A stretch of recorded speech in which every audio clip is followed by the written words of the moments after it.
All reports can be found on Q Research or Qnotables.com. Notables do not equal endorsements. We are researchers who deal in open source information, reasoned argument, and dank memes.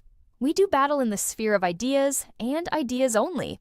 We neither need nor condone the use of force in our work here. Speaking at the Reagan National Defense Forum, Secretary of War Pete Hegseth promised that the days of cartel narco-terrorists operating freely in the Western Hemisphere are over. He says the U.S. is treating the big cartels like foreign terror organizations, authorizing strikes on drug-laden vessels and targeting their finances.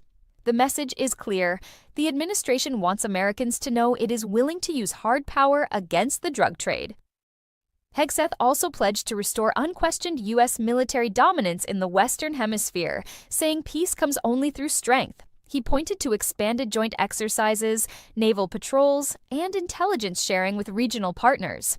Critics worry the posture risks escalation, but supporters argue that after years of drift, Washington is finally reasserting control in its own backyard. In North Carolina, a previously deported illegal immigrant is charged in a knife attack on a passenger aboard a train. Local authorities say the suspect had a prior removal order, but re-entered the country and slipped through the system. The case is now fueling fresh calls from border security advocates for tougher interior enforcement and an end to so-called sanctuary practices. Point. In Texas, a new law has taken effect allowing ivermectin to be sold over the counter without a prescription. Pharmacists will keep the drug behind the counter, but adults can now request it directly. Backers say it's about medical freedom. Many doctors and federal regulators warn improper use can be dangerous and stress that the drug is not approved for COVID-19 treatment. A magnitude 7.0 earthquake has struck in remote wilderness near the Alaska-Canada border, north of Yakutat. The USGS reports shaking felt across parts of Alaska, but early indications show no tsunami threat and limited structural damage due to the area's low population. Emergency officials are still checking infrastructure and advising residents to be ready for aftershocks. A new investigative claim is raising eyebrows in Washington that a hidden, coordinated command structure inside the federal government quietly directs inspectors general. The allegation is that this shadow layer can steer or stall oversight in politically sensitive cases. So far, the story is driven by whistleblower statements and commentary, but if Congress takes it up, it could trigger significant oversight hearings. A 2007 clip of then-Speaker Nancy Pelosi is circulating again, showing her insisting illegal immigrants should not receive government health care benefits. Conservatives are replaying the video as proof that Democratic leaders once agreed with stricter limits on public benefits. Today's party line is far more permissive, and the contrast is being used to highlight how far the immigration debate has shifted. Point. U.S. Treasuries are quietly having one of their strongest years since 2020. Benchmarks show total returns around 6% or more, outpacing many other developed world bond markets as investors pile back into government debt after years of rate shocks. For Washington, the rally helps finance huge deficits. For savers, it signals that safe assets are finally paying again. Space weather watchers are on alert after detecting Type 2 and Type 4 radio signatures that suggest a large, fast coronal mass ejection headed toward Earth. If the CME hits squarely, it could trigger strong geomagnetic storms, disrupt HF radio and GPS, and produce vivid auroras at lower latitudes. Power grid operators and satellite firms are monitoring forecasts closely over the next 24 to 48 hours. A powerful Thanksgiving video from Angel Families features parents and relatives who lost loved ones to crimes tied to illegal immigration or fentanyl. In it, they thank President Trump personally for tougher border policies and for publicly honoring their children's names. The emotional messages are being shared widely in conservative circles as a rebuke to prior administrations' handling of the border crisis. Television doctor and former Senate candidate Mehmet Oz is warning that massive fraud in Minnesota's social services system could hammer Medicaid budgets. Referring to the Somali-linked Feeding Our Future scandal and related schemes, he argues that if similar abuse is happening in healthcare programs, the hit to taxpayers could be enormous. State officials say they're tightening audits, but whistleblowers claim problems go back years. The Department of Homeland Security is pushing back on a Democratic lawmaker's claim that she was pepper sprayed by ICE officers during a protest. DHS says body camera and surveillance footage show officers using crowd control tactics nearby, but not directly targeting her. The incident is now a political flashpoint, with the left accusing ICE of brutality and the right accusing critics of staging drama for the cameras. Dramatic new video shows a U.S. Coast Guard helicopter sniper disabling the engines of a narco go-fast boat in the eastern Pacific. The interdiction led to the seizure of more than 20,000 pounds of cocaine in a single operation, part of a broader campaign against cartel trafficking lanes. Officials say the bust represents millions of potential doses kept off U.S. streets. Point. In Indiana, President Trump is publicly blasting fellow Republicans who refuse to back his preferred congressional map. He says lawmakers who vote against the plan are helping Democrats and should be primaried out of office. Trump is again calling out former CIA Director John Brennan, asking whether he'll finally get his just desserts over his role in Russiagate and other controversies. So far, Brennan has not been charged with any crimes and defends his tenure as lawful. But among Trump's base, he remains a symbol of what they view as a politicized intelligence community that interfered in domestic politics. Point. The State Department has issued new guidance telling consular officers to deny visas to applicants whose work involves fact-checking, content moderation, trust and safety, or similar roles seen as censoring Americans. The policy is part of a broader push against what the administration calls digital speech control. Critics warn it politicizes visa decisions and could backfire on U.S. tech and media workers abroad.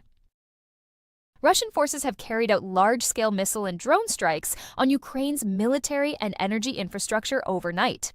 Early reports describe hits on power plants, substations, and rail hubs, once again plunging cities into rolling blackouts as winter sets in. Kyiv says its air defenses intercepted many of the incoming weapons, but warns that stockpiles of interceptors are under strain.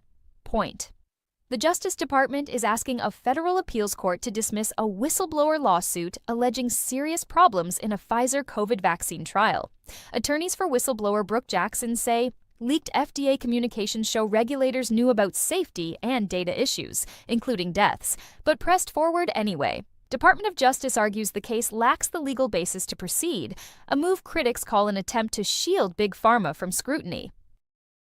A new report says the European Union quietly pumped over $542 million into 4 large NGOs tied to U.S. development work: Save the Children, DAI, Catholic Relief Services, and Mercy Corps.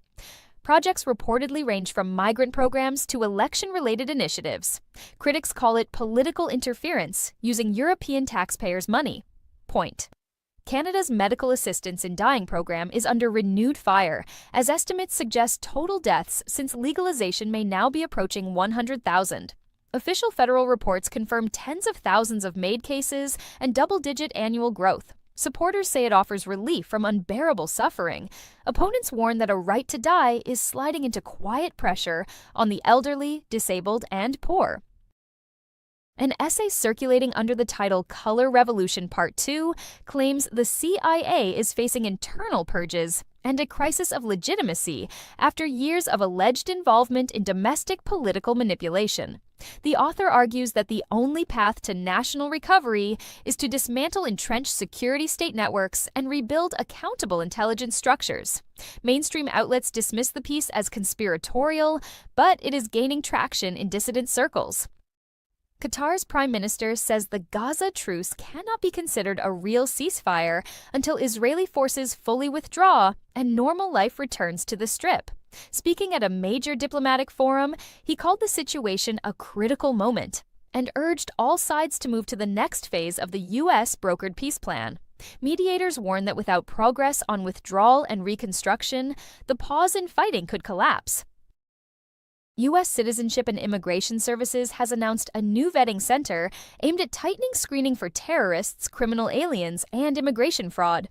Based in Atlanta, the unit will centralize background checks and data analysis for certain applications. Supporters say it's long overdue. Critics worry it could expand secret watch lists and make it harder for legitimate applicants to clear the system. Point. At the Department of Health and Human Services, officials have quietly changed the nameplate on former Assistant Secretary Rachel Levine's official portrait back to Richard Levine, Levine's birth name. The move has set off a firestorm, with critics calling it a deliberate insult to a transgender official and supporters arguing it reflects biological reality. HHS has not fully explained who ordered the change or why now. The Trump administration is dramatically tightening access to work permits for asylum seekers and other migrants with humanitarian status. New rules cut permit validity from 5 years down to about 18 months and add stricter eligibility checks.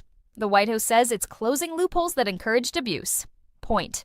U.S. Border Patrol is rolling out a new $5,000 apprehension fee for illegal immigrants age 14 and up who are caught entering or living in the country without inspection. The fee, created in the One Big Beautiful Bill Act, applies regardless of how long someone has been in the U.S. or where they were stopped. Supporters say it's a needed deterrent. On the economic front, Trump is touting what he calls an affordability crusade, arguing that Americans want simple, low-cost, tiny trucks, not expensive, software-laden electric vehicles that feel like computers on wheels. He's pressuring automakers to build smaller, cheaper models in the U.S. and warning that heavy regulation and EV mandates are pricing working families out of the new car market. A new watchdog report on Afghanistan reconstruction says billions of dollars in U.S.-funded weapons and gear left behind after the 2021 withdrawal now form the core of the Taliban's military. The tally includes hundreds of thousands of firearms, vehicles, and other equipment that fell into Taliban hands as the old government collapsed. For many Americans, it confirms their worst fears about how the war ended and the risks it created. Speaking at the Reagan National Defense Forum, Secretary of War Pete Hegseth promised that the days of cartel narco-terrorists operating freely in the Western Hemisphere are over. He says the U.S. is treating the big cartels like foreign terror organizations, authorizing strikes on drug-laden vessels and targeting their finances. The message is clear. The administration wants Americans to know it is willing to use hard power against the drug trade. Hegseth also pledged to restore unquestioned. Stay alert, stay informed, and never hand your thinking over to anyone on a screen, including me. God bless you, God bless our troops, and God bless the United States of America. Good night.